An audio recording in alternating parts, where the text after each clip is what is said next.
O Espírito da Letra, analisando a obra de André Luiz, está começando mais um capítulo do livro Os Mensageiros, chegando a você que está acompanhando esta trajetória. Um livro muito rico. Estamos aprendendo a responsabilidade de estarmos na Terra com tarefas específicas. Até agora, nos capítulos anteriores, nós vimos a exortação dos espíritos amigos e também participamos daquele confessionário, vamos dizer assim, não é? Um confessionário de sofredores por causa da dor, da culpa, do remorso, de não terem se conduzido como poderiam ter se conduzido no exercício da sensibilidade mediúnica. O capítulo de hoje é o capítulo 11º. Aquele que vai falar não de médiuns, porque até agora nós vimos os médiuns que faliram, os médiuns que erraram. Nós vamos hoje tratar daqueles que conversam com os espíritos. Trata-se do depoimento de um esclarecedor, também chamado de doutrinador, que tinha responsabilidades para a casa espírita onde ele trabalhava, de trazer as informações, de organizar os processos do intercâmbio mediúnico. Ele não era médium, não recebia espíritos, mas estava ali para cuidar deste processo. Trata-se do capítulo 11, como eu disse, Belarmino, o doutrinador. Vamos então acompanhando o texto, vendo que o André Luiz já nos explica. As lições, diz ele, eram eminentemente proveitosas. Elas me traziam novos conhecimentos e, principalmente com elas, eu admirava cada vez mais a bondade de Deus, que nos permitia a todos a restauração do aprendizado para serviços do futuro. E é verdade, olha só que interessante. Todos os que faliram na mediunidade estavam ali na escolinha de novo, iam ser trabalhados, iam carregar-se de novos recursos para voltar e acertar. É claro que vinham marcados pelos equívocos, mas a bondade divina, depois que identifica no filho que errou o arrependimento, a vontade de recomeçar, mantém o aluno na escola, para que ele se torne um bom aluno um dia. Muitos de nós havíamos atravessado zonas purgatoriais de sombra e tormento íntimo, uns mais, outros menos. Bastara, contudo, o reconhecimento da nossa pequenez, a compreensão do nosso imenso débito, e ali estávamos todos, reunidos em nosso lar, reanimando energias desfalecidas e reconstituindo programas de trabalho. Eu via em todos os companheiros presentes o reflorescimento da esperança. Ninguém se sentia ao desamparo. Observando que numerosos médiuns prosseguiam em valiosa troca de ideias com relação ao quadro das suas realizações, e ouvindo tantas observações sobre doutrinadores, perguntei ao Vicente em tom discreto: Vicente, vem cá um pouquinho. Será que não seria possível, para que eu aprendesse um pouquinho mais, a gente ficar sabendo da experiência de algum doutrinador assim, que esteja por aqui? Esses que deram uma bola fora, mas não como médiuns. Recolhendo a notícia de tantos médiuns, com enorme proveito, eu acredito que eu não devo perder esta oportunidade de saber o que aconteceu com algum doutrinador que não deu muito certo. Então Vicente refletiu e me respondeu: ora, vamos procurar o Belarmino Ferreira. Olha lá, o Vicente conhecia um amigo, um conhecido que ele encontrou-se com alguns tempos de antecedência na cidade Nosso Lar, e que agora ele se lembrou, Belarmino Ferreira. Havia sido na Terra um doutrinador. Vamos, disse o Vicente, vamos procurar por Belarmino. Então, ele me levou. Seguimos até um pequeno grupo. Belarmino lá estava em um canto, em uma palestra com um amigo. Fisionomia grave, assim, séria, gestos lentos. Deixava transparecer uma grande tristeza no olhar humilde. Vicente apresentou-me afetuosamente, dando início à conversa. Após a troca de alguns conceitos, Belarmino falou comovido: Ah, com que então meu amigo deseja conhecer as amarguras de um doutrinador falido? E eu, assim, meio sem graça, meio sorrindo, respondi: não digo isso não, eu desejaria conhecer a sua experiência, ganhar também com a sua palavra educativa. André se saiu bem, né? Ah, você está querendo saber das minhas desgraças? Não, eu quero aprender com os erros. Eu preciso também vencer os meus problemas. Então, Belarmino Ferreira deu um sorriso forçado, que expressava todo o pesar, toda a amargura que ainda lhe requeimava a alma, que ele traduz aqui na palavra absinto, o absinto que ainda estava no seu ser. E logo falou: ora, a missão do doutrinador é muitíssimo grave para qualquer homem. Não é sem razão que se atribui a nosso Senhor Jesus o título de mestre. Somente aqui, do lado de cá, vim pensar bastante nesta profunda verdade. Meditei muitíssimo, refleti intensamente e concluí que para atingirmos uma ressurreição gloriosa, não há por enquanto outro caminho além daquele trilhado pelo doutrinador divino, o Mestre querido. É digna de menção a atitude dele, abstendo-se de qualquer escravização aos bens terrestres. Jesus não tinha patrimônio, Jesus não se limitava a não ser a cuidar, fazer o bem para os outros, não queria nada para ele, não tinha propriedades. E é o que o Belarmino está reconhecendo. Não vemos passar o Senhor em todo o Evangelho, senão fazendo o bem, ensinando o amor, acendendo a luz, disseminando, espalhando a verdade. Nunca pensou nisso? Ele pergunta para o André, e ele pergunta para nós: já perceberam como Jesus passou toda a sua vida só fazendo bem, sem pensar nele? Sem pedir comida, sem dizer eu estou cansado, sem dizer agora chega. Ele sempre atendeu a todos. No próximo bloco, nós vamos entrar no âmago, na alma desse doutrinador e conhecer por que ele falhou. Então, fique conosco, daqui a pouquinho a gente volta.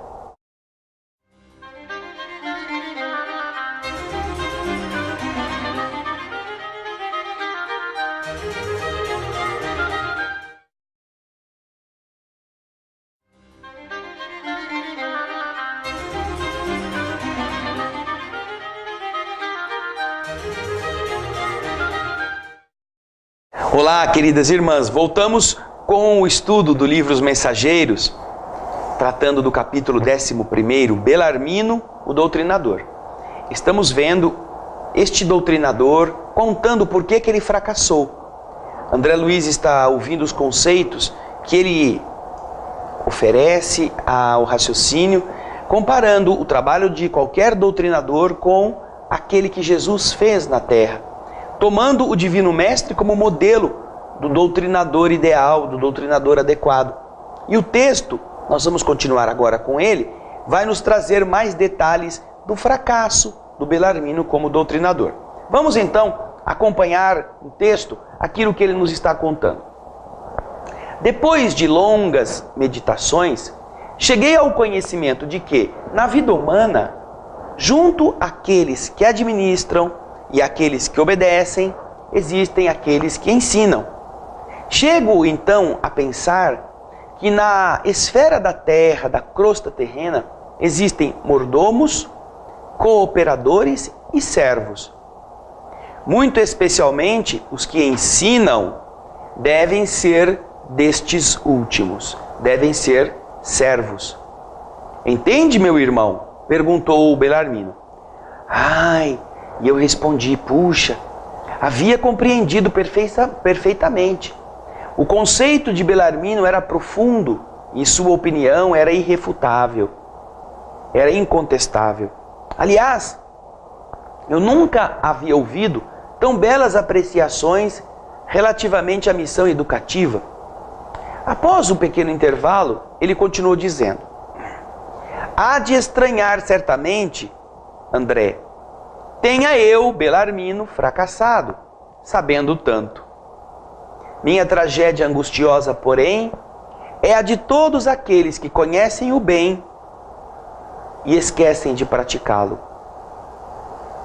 Aí, depois de parar um pouquinho, pensar e pensar, Belarmino prosseguiu. Faz muitos anos que eu saí de nosso lar com tarefa de doutrinação no campo do espiritismo evangélico.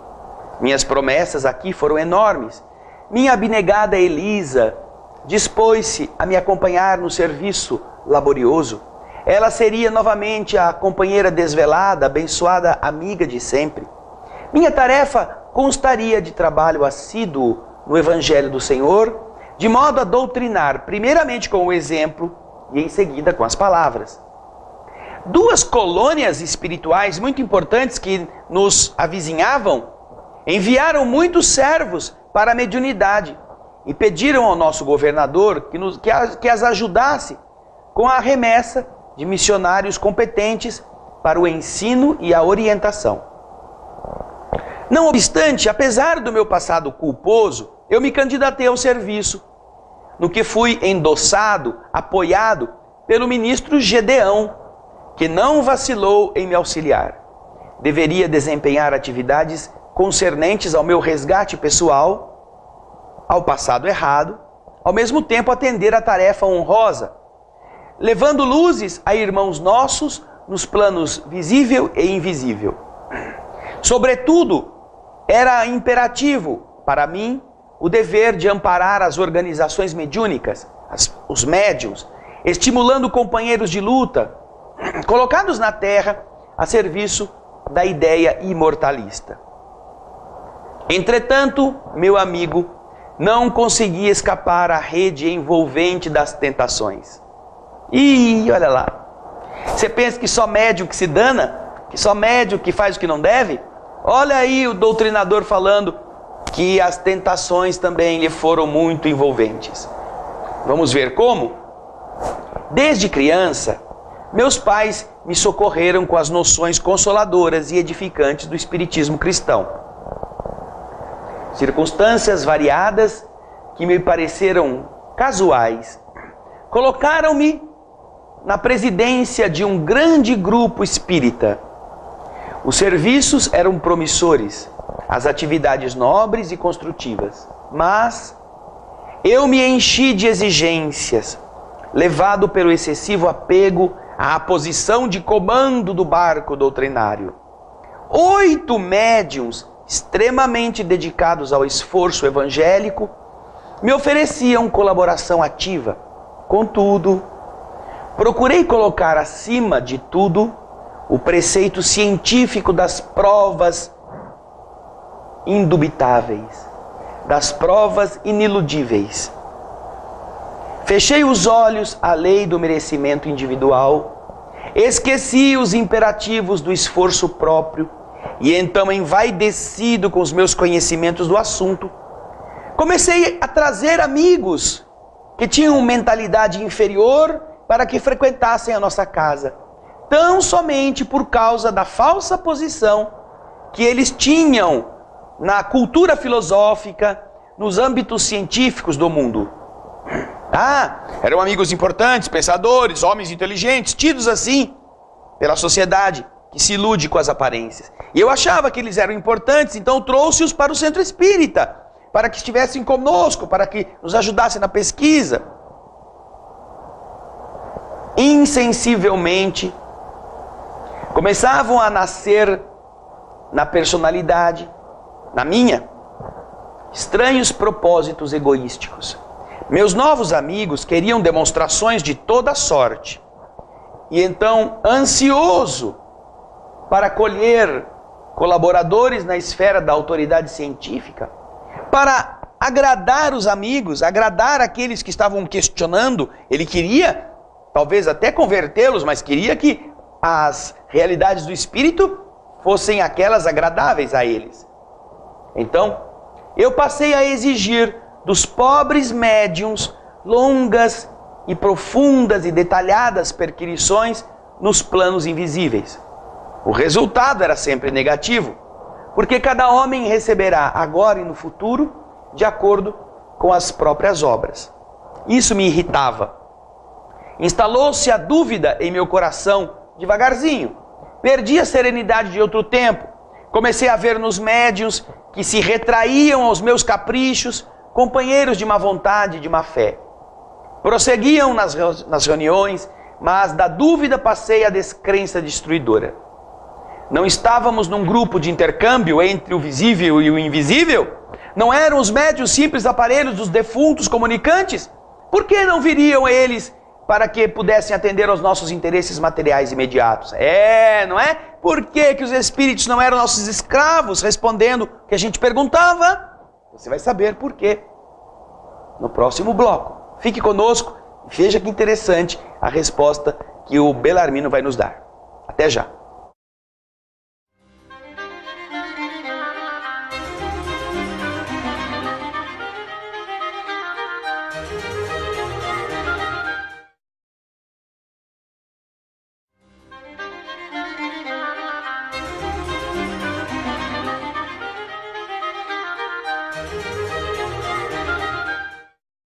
Estamos voltando com o estudo do livro Os Mensageiros, de André Luiz e Chico Xavier. Hoje o capítulo 11º, Belarmino, o doutrinador. Ele também fez o que não devia, está explicando. Tornou-se muito exigente, queria provas, queria agradar os amigos importantes, filósofos, científicos, com as provas que eles também queriam. E então ele começa a questionar, começa a perder o equilíbrio. E começa a partir da descrença para a total falta de confiança na espiritualidade. E ele mesmo questiona, como estávamos vendo no texto, agora na parte final. Não seria melhor estabelecer um processo mecânico e rápido para as comunicações? Por que a negação do mundo invisível aos meus desejos de demonstrar positivamente o valor da nova doutrina? Elisa me chamava em vão para a esfera religiosa e edificante. Dizia, larga isso, marido, isso não vai te levar a nada. Essas perguntas todas que não param, vamos voltar para o Evangelho, vamos viver o Evangelho, vamos lá. E ele não queria saber. Por quê? Porque somente o Evangelho poderia dar a ele o alívio a esse espírito atormentado.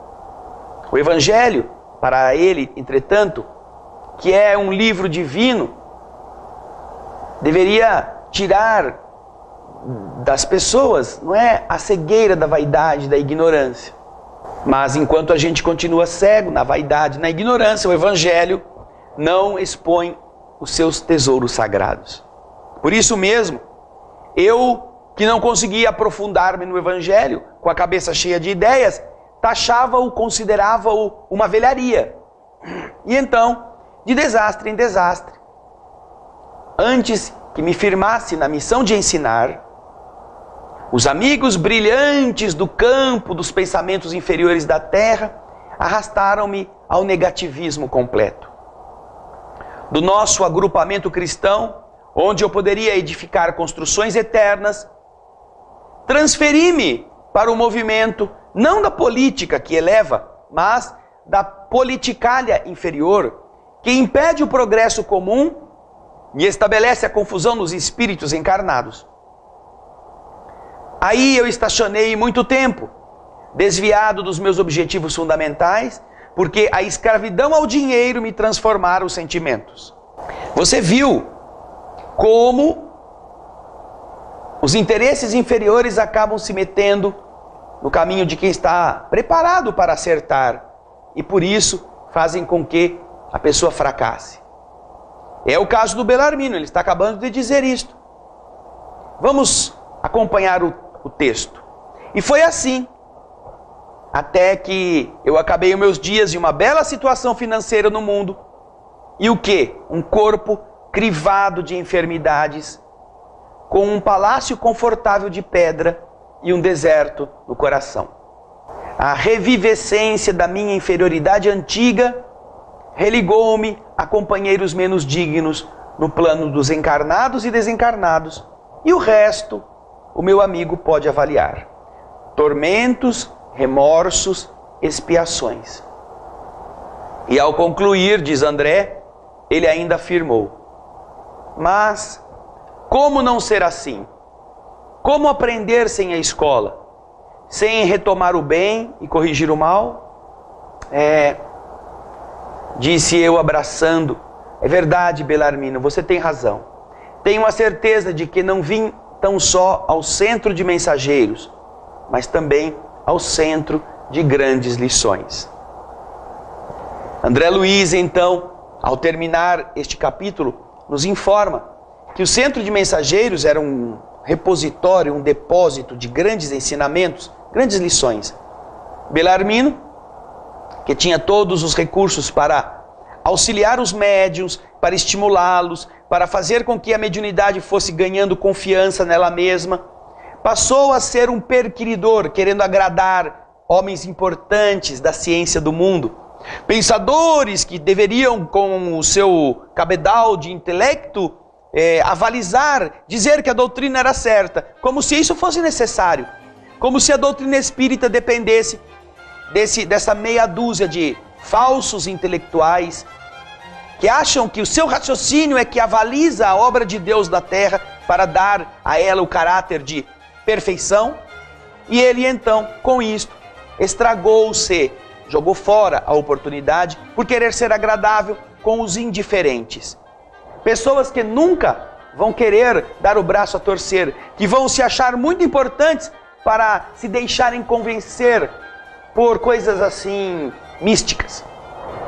Ele então, por falta de personalidade, por falta de firmeza, deixou-se arrastar neste caminho e arrastou a oportunidade para o buraco. Aqueles que ele poderia ter ajudado tiveram que se virar de outra maneira. O trabalho mediúnico, o trabalho espiritual que dependeu tanto dos seus empenhos, ficou lá nas mãos de outras pessoas. Belarmino fracassou por culpa dele, mesmo tendo conhecimentos tão importantes para chegar ao final bem-sucedido. Depois que ele se meteu na política, aí ele foi fazendo conchavos, foi ficando rico, foi ganhando dinheiro, foi ficando importante. E como ele disse, coberto de enfermidades. Doenças sobre doenças. Porque no fundo, nós temos que gastar esse dinheiro de algum jeito, não é? E às vezes é a enfermidade, são os problemas que o dinheiro propicia, o ajuntamento de recursos. E se você entender bem, ele que conhecia a doutrina espírita, poderia ter empregado, se não a sua percepção, a sua inteligência, seus recursos para ajudar a causa do bem. E estaria diminuindo os seus problemas. Mas não, seu egoísmo, trazido do passado, e agora fazendo ligado àqueles antigos companheiros, os comparsas dos seus vícios no mundo espiritual, agora fizeram a sua perda. Mas é preciso recomeçar, como ele disse. E é verdade. Esteja atento, porque de um pequeno detalhe nós vamos encaminhando, de uma pequena escapada, a gente acaba chegando aonde não deve. Se você perceber, do caminho reto que te leva ao destino, a trilha torta é apenas um convitezinho de saída na grande estrada. Mas se você entra por ela, vai saber lá onde você vai parar, não é? Pense no capítulo 11. O capítulo que vem a seguir também é muito interessante e nós esperamos por você no próximo programa. Muito obrigado, muita paz.